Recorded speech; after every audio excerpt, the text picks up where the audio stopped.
How's it going? Don Russo from Freeway Music with you today. Today we're going to be talking about 10 common mistakes that beginners make. And a lot of times, people that are intermediate and advanced players have this ingrained into their techniques and ideals as a guitar player because maybe they didn't learn how to do things properly to begin with. So if you are a beginner guitar player or intermediate or advanced, this will apply to you. So just because it says beginner in the title, don't let it fool you. So I'm going to show you guys, I have written on my phone here 10 common mistakes that beginners tend to set into motion. So first thing I want to talk about is how to hold the pick. Holding the pick. A lot of people that I see come into the lesson room hold the pick like this with 2 fingers on the top of the pick and then their thumb like this. First of all, this is like a big no-no. You want to make sure that your middle finger is free. If you aren't sure how to grab your pick, you could just simply just go like this, hold your pick like that, and just grab it like that. You want it, I like to have the pick, personally, I have 2 different ways that I like to hold the pick. When I'm doing rhythm, I like to hold it just like this, like as if I were just, pinching the pick like that, and if I'm doing like fast stuff or sweeps, I like to hold the pick on the side of my finger. So that would be like basically having my fingers curled up and then push on the side of my finger like that. I find that if I'm doing like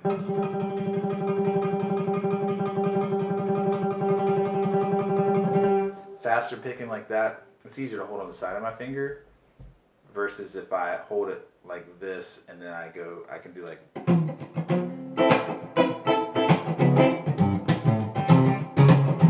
So if I'm doing like funky rhythms, I like to hold it like this and let my fingers fly because it just feels a little bit more loose. If I'm doing like a sweep thing, that kind of thing, then I'm gonna put it on the side of my finger like that. So that kind of thing, or like that if I'm doing some kind of sweeping stuff like that, I'll put it on the side of my finger like that. Mistake number 2. Being too far from the frets, and I'll put my notes right here so I don't have to look over too far. So basically, that's something that a lot of people do. They don't realize that you want to be as close to the fret as possible without actually being on top of it. So if you're too far from the fret, they'll start buzzing. So you have to push harder to make noise. Okay, and if you're on top of the fret, it sounds muffled. The sweet spot is just behind the fret wire. A lot of people play in the middle of the frets like this, but really you want to play right next to the fret wires,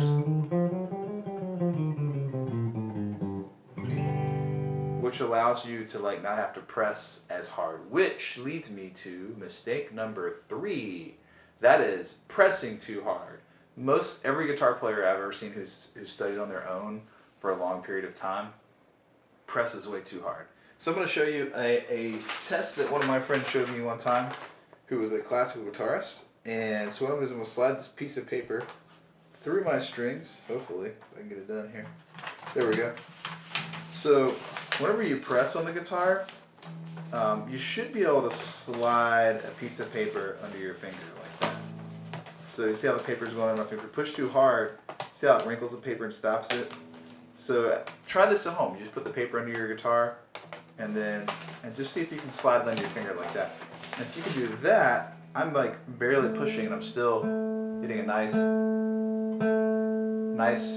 tone to my guitar. It obviously depends on the action of your guitar, and it depends on the how high the strings are, how hard it is to press on your guitar and make noise. But so there's some other factors. Another thing that I see beginners do is just digging too deep with their pick into the strings. So that's so when you pick, you don't really need to have your pick go all the way into the strings necessarily, like that. That's a little overkill. So when I'm doing strumming, you kind of hear how the strings slap against each other. It actually doesn't sound as appealing either. Or if I'm doing picking like a scale, I can't even do it.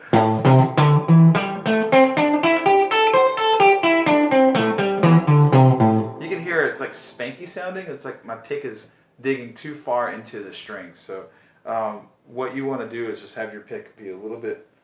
You really only need the edge of your pick, and just kind of like almost like you're tickling the edge, like so you're making less surface area go across the strings. If that makes sense. Unless you're trying to be raucous on purpose, there's sometimes where you want to go.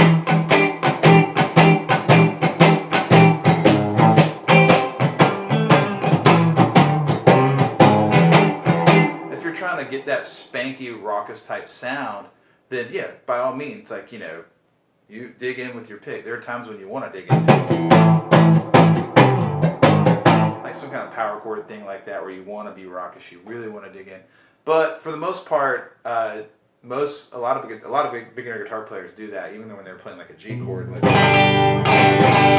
just kind of digging like that. All right, and it's unnecessary.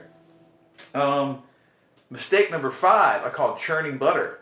That's when you move your whole arm like this, like you're milking a cow, or like you're churning butter, which is completely unnecessary. So when you play rhythm, you should play with your wrist, right? So if you're churning butter, you're going from this point to this point right here, using your whole forearm. See how my pivot point is here, right? So like as I strum, I'm gonna have a surface area from like here to here. See, watch, like that. So my strum range is like really wide. So the odds of me missing the strings or missing something is going to be a little bit more. And it's actually not as effective. People think maybe this is more powerful, but honestly, it's more powerful to use your wrist. So you want most of your movement to come in your wrist. I mean, you may have a little bit of a twitch up here or whatever, but you can see how now my wrist is in control. Now my strum range is about right here, which is appropriate, just on the outside of either of the strings, right? So if I do this versus, really hard to be accurate with. Also, using your wrist is more loose,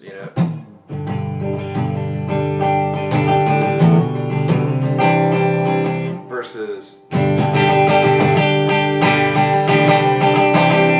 you see what I mean? I can't even like make it sound right for some reason. I apologize, but that's hard for me to do now. And also, you get more power in your wrist, like if you flick it like this, versus. So you get more power in just your wrist than you do your whole forearm, which is pretty interesting. It's just a flick of the wrist. All right, so that comes to the wrist arch. Mistake number 6. So a lot of players, whenever they get strings not sounding clean like this, they arch here at their wrist. They poke their wrist out. You can see that right there. That is not good. That is unhealthy for your hands. So you want to keep your wrists as straight as possible. So instead of arching here, you want to arch here, like in your fingertips, right? So almost like you're squeezing a ball, right?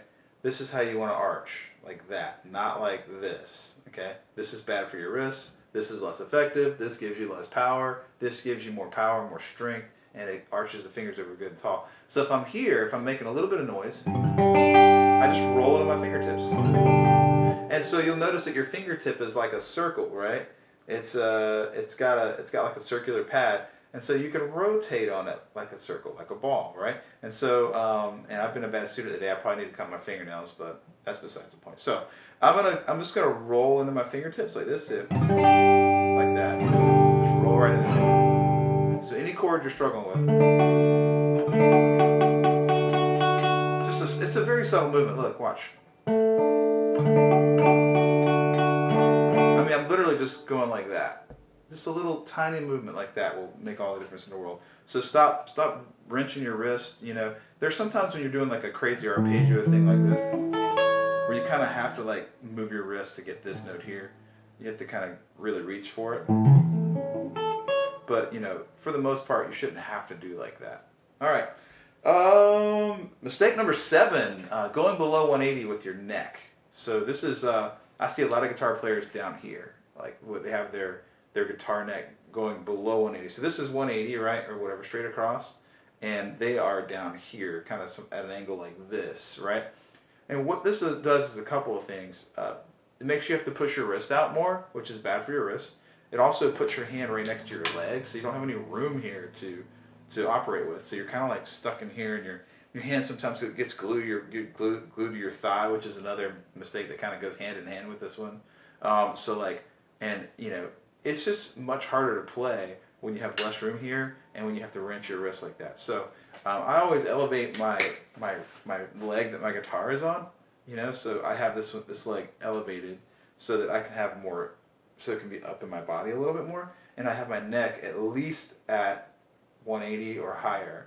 When I stand up with my guitar, I tend to even go up like this, like where I have my guitar tilted up more like classical style, so it's even more comfortable on my wrist. And if you like, you can try to sit classical style like this.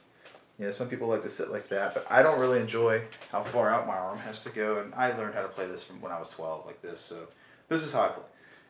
But anyway, I don't ever get down here. I'm always like right here above 180. All right, mistake number 8 is flat knuckles.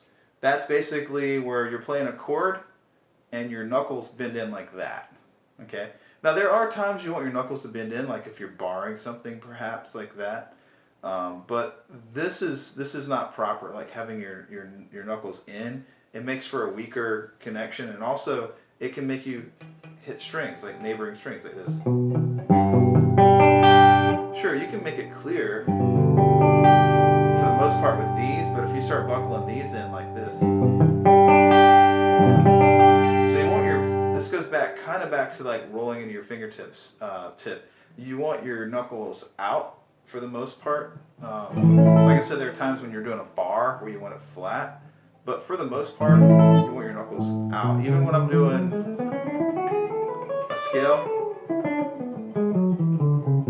see my knuckles are slightly out, even though I'm muting the rest of the strings. Even though I'm playing on the flat of my finger there, I still have my knuckles slightly bent right here.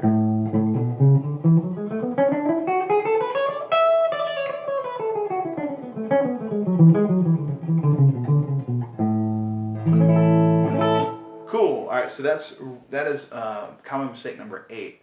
So now we're coming to common mistake number 9. That's called finger crawling between chords. That's when, like, let's say you're at a chord right here and you want to go to a C chord, right, like that. So let's just do a basic G chord to a C chord. So what some people do is they finger crawl. They go like this, and they crawl one finger down at a time, or they go like this, 1, 2, 3, this way. So it adds a little bit of a moment there where the chord's not quite there, like this.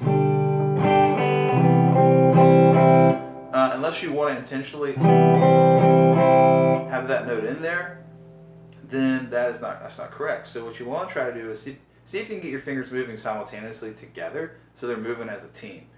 So what I recommend is like the hardest moves to try to work on those first. So like, for example, if I'm going from this G chord to a C chord, the reason it's so hard is because my first finger has to travel there and my ring finger has to travel there. So they're doing a complete flip, right? Like this.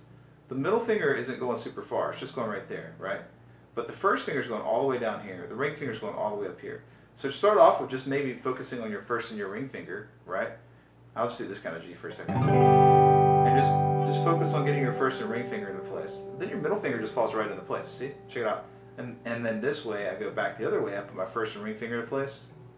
My middle finger is just going to drop into place. So first and ring, middle finger can just drop right in like that. And then once you can do that, then start trying to move your middle finger into place at the same time. So you see how I'm moving everything simultaneously as much as I can. I mean, it's not exactly simultaneous. I'm sure that one of the fingers goes down before the other, like just an instant second or something, like a split second, you know. But for the most part, I'm moving my fingers all together no matter what chord I'm doing.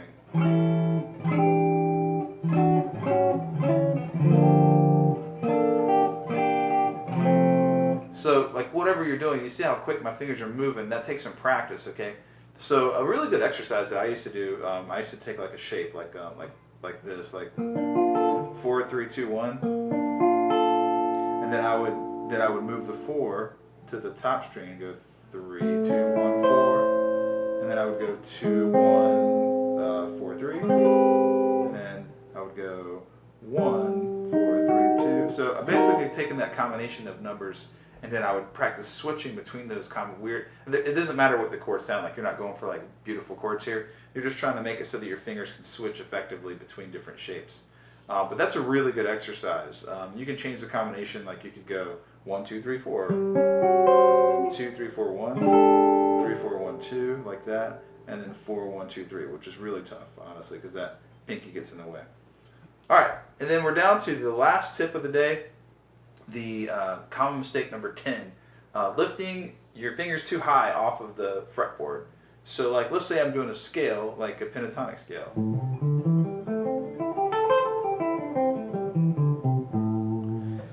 So again, what if I keep my fingers close? It's basically, that's going to make it easier for me to like kind of dance along the fretboard here. A lot of people, what they do is they lift their fingers really high off the fretboard like this. And it just makes, it's just common sense. You're adding like 2 to 3 times height here on the fretboard as you're moving, which is going to make it less efficient. Playing the guitar is, you're going to be using like, really fine motor movements here. And it's very important that you are efficient and you don't waste any energy. So what I do is I just keep my fingers as close as possible to the fretboard while I'm moving down, almost to the point where I'm muting them, but I'm not. See right there?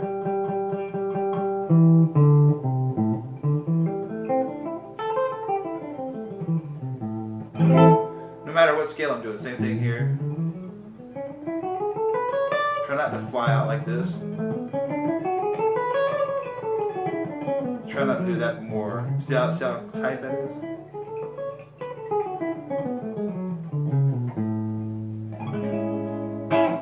Cool. Alright, so let's review the tips. I got them right here in front of me. I got my cheat sheet. Number 1, make sure you hold your pick the right way. Number 2, make sure that you are close to the fret wires, but not on top of them. Number 3, don't press too hard. Do the paper test if you need to. Number 4, don't dig your pick in too deep. Number 5, don't churn butter. Use your wrist. Number 6, don't arch your wrist out, but arch your finger knuckles here. Number 7, make sure you keep your guitar neck above 180 and not below 180. Number 8, make sure your knuckles aren't flat, and you're not flat-footed, but flat-fingered is what I call it, but that your knuckles are arched over properly. Number 9, make sure that you are switching your chords all at the same time and not finger crawling like that, right? Number 10, don't lift too high off the fretboard when you're making moves, and that includes chords too. You don't need to do this to switch chords, right? You can just keep it real. See how tight that is right there? You don't need to do this. Just like that. Okay? All right, so those are 10 what I think are very helpful pointers for beginners and intermediate and advanced cats who might have like developed some bad habits. Make sure you check those out. Make sure you look at your playing, analyze your playing, see if any of those are present, and correct them. And spend time. These are important. Spend time on these. Correct these things. Make sure when you're starting guitar, you don't implement these things in your playing. It'll help you a lot in the long run. Trust me. So that's it for today. My name's Don, Freeway Music. Make sure you guys tune in every Tuesday at 12. That's my time slot that I'll be doing videos, and we have them every day, so tune in for those as well. And also, you can check out our YouTube channel. We got a bunch of videos up there. You can like, subscribe, comment here. Tell us if there's something else you want to learn. But for today, thank you so much. Hope you enjoyed the lesson.